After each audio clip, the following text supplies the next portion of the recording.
welcome to Runaway Spoon. I am sharing one of my favorite appetizers. It starts out by taking the classic French vegetable dish called ratatouille, but I switched it into making it as a past appetizer. So it's going to start out with the classic ingredients, which is summer squash, zucchini, we have got tomatoes, we've got some herbe de Provence spices.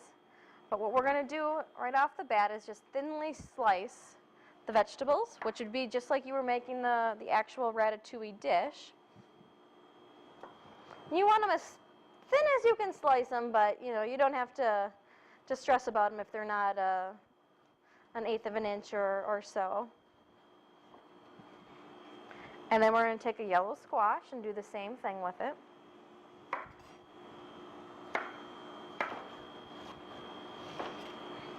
And then we're going to thinly slice up some tomatoes as well. And you want little tiny grape tomatoes, or cherry tomatoes would work for this too, but you want them to be smaller than those squashes that you already sliced up. And we're just going to thinly slice the tomato. And then the next part of this recipe is going to be puff pastry. Puff pastry is something you can find in the freezer department of any grocery store. You can attempt to make it yourself, but it's a pretty long process. And the stuff that you can buy in the store is a decent product to be able to use. So I've got myself a sheet of puff pastry right over here, and then I've got a little cutter. And you want to find a cutter that's about the same size as your squash pieces. So we're just going to stamp out little circles and put it on a parchment-lined cookie sheet. And the tarts can be pretty close together. They don't spread much at all.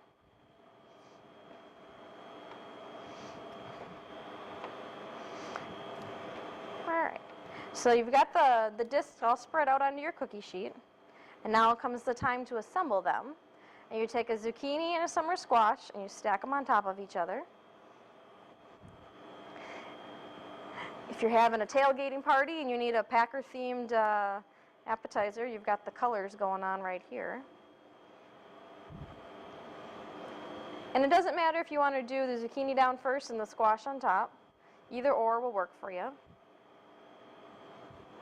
And then we're going to take those tomatoes that we thinly sliced, and each little slice goes on top, essentially assembling your own ratatouille here on top of the puff pastry base.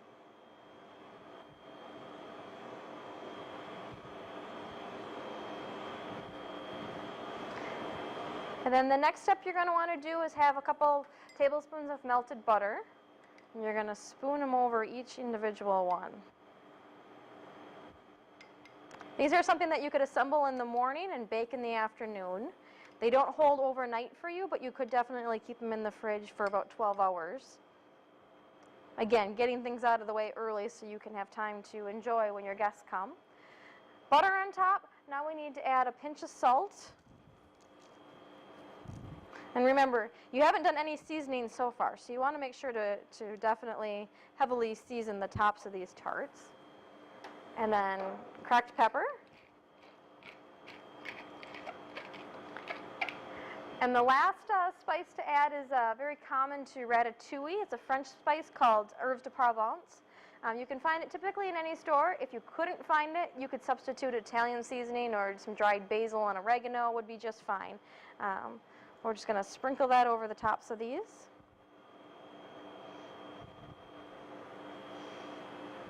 And then these bake at a 400-degree oven for about 15 minutes. They puff up. As you can see here, these came out of the oven just about half an hour ago. They've puffed up a little bit, then they settle down just a pinch. You can see the beautiful color on them, and then you want that nice toasted puff pastry on the underside of it. They're a really great appetizer to serve warm or even at room temperature. They're very stable to have out for the entire time of a party. Ratatoulli Tarts.